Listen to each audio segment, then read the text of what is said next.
Good morning. मेरा नाम अंबिका प्रसाद है और आज मैं कंप्यूटर मेमोरी के एस रैम के बारे में बताने जा रहा हूँ।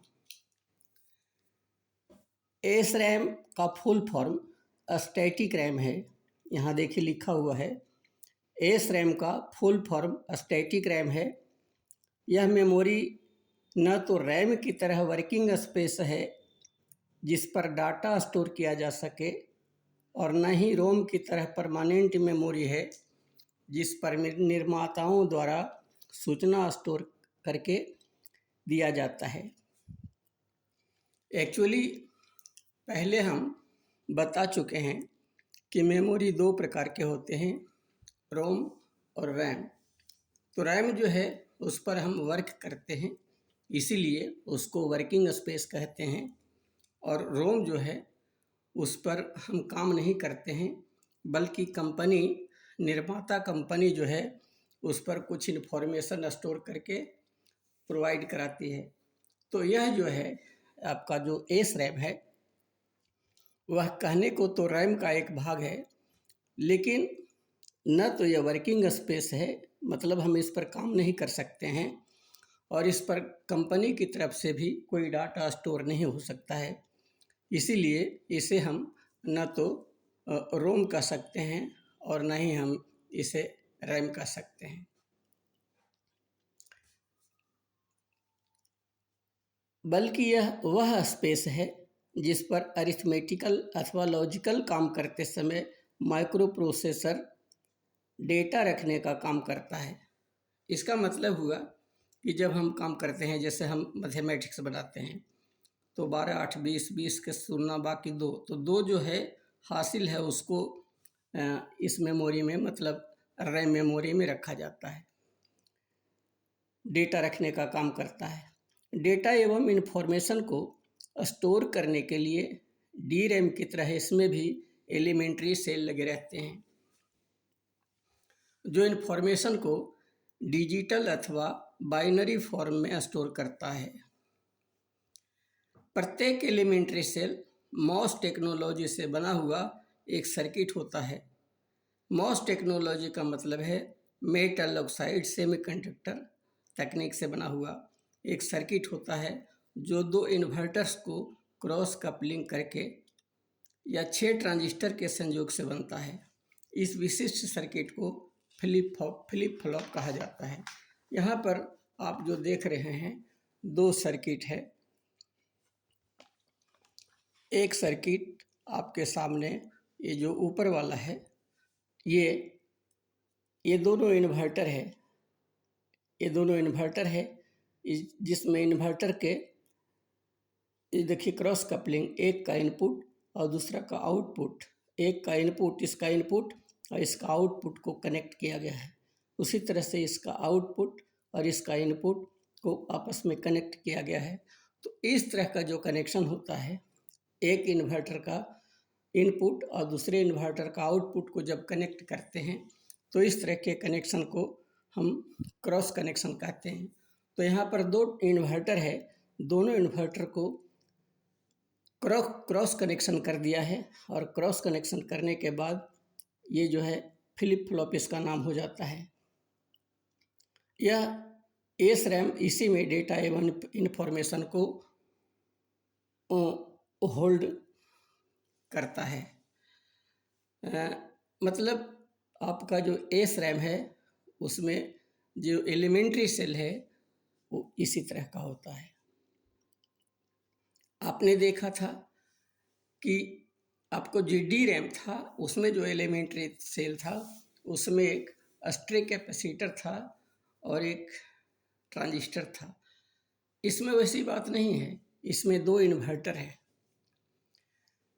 अब देखिए ये दूसरा एलिमेंट्री सेल है जो 6 ट्रांजिस्टर्स के संयोग से बना हुआ है। यहाँ लिखा हुआ है static RAM memory cell using 6 transistor cell.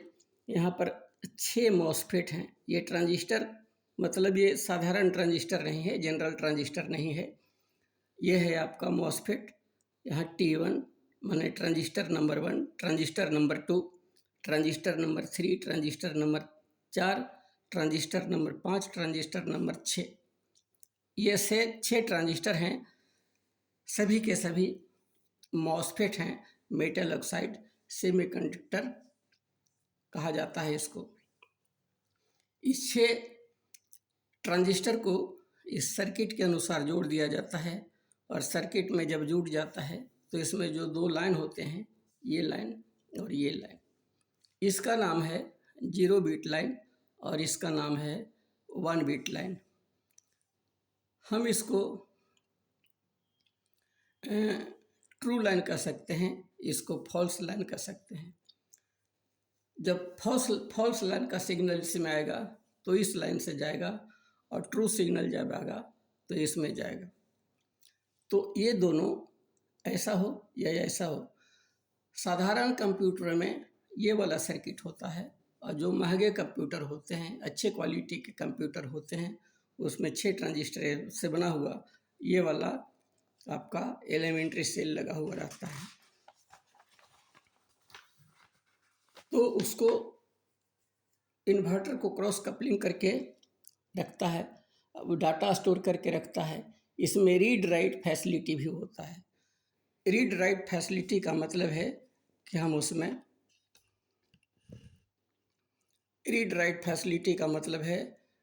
उसमें काम कर सकते हैं। मतलब डाटा का प्रोसेसिंग कर सकते हैं, एडिट कर सकते हैं, डिलीट कर सकते हैं, उसमें कुछ ऐड कर सकते हैं इत्यादि। डी रैम की तुलना में स्पीड अधिक होता है। सामान्यतः डी रैम से कोई डेटा को प्रोसेस करने में माइक्रो प्रोसेसर को 180 नैनोसेकंड का समय लगता है, तो उतने ही डेटा को एस रैम के थ्रू प्रोसेस करने में मात्र 45 नैनोसेकंड का समय लगता है। बहुत ज़्यादा अंतर हो गया, कहाँ 45 कहाँ 180, मतलब 4 गुना। निष्कर्ष रूप में हम कह सकते हैं कि एस रैम को काम करने की रफ्तार डी रैम की तुलना में 4 गुना अधिक होता है। अधिक स्पीड होने के कारण ही इसका उपयोग कैश मेमोरी में होता है। तो ये है कुछ बात एस रैम के बारे में। अब जान लीजिए कि एस रैम का विशेषता क्या क्या होता है। नंबर 1, स्टोर किए गए इंफॉर्मेशन को तभी तक रिटेन रखता है। रिटेन का मतलब स्थिरता पूर्वक रोक कर रखता है जब तक कि सप्लाई मिलता रहता है। सप्लाई का मतलब है इलेक्ट्रिक सप्लाई लाइन। दूसरा, पावर कंजम्पशन अधिक होता है, इसमें इलेक्ट्रिसिटी अधिक खर्च होता है।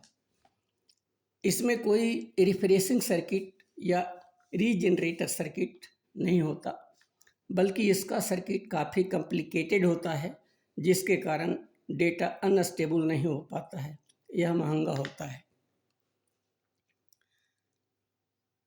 नोट, कुछ इम्पोर्टेंट बातें। यह देखने में छोटे से पीसीबी की तरह लगता है, जिस पर कई छोटे छोटे चिप्स लगे होते हैं। इसमें मदरबोर्ड के स्लॉट में लगाने हेतु पिन निकले हुए रहते हैं। तो उम्मीद है ये वीडियो आप समझ गए होंगे, और समझ गए हैं तो चैनल को सब्सक्राइब कर दीजिए, 1-2 साथियों को शेयर कर दीजिए, बेल आइकन को दबाना मत भूलिए। Thanks you, God bless you. परमेश्वर आपके लिए उन्नति का, तरक्की का रास्ता प्रशस्त करें। धन्यवाद।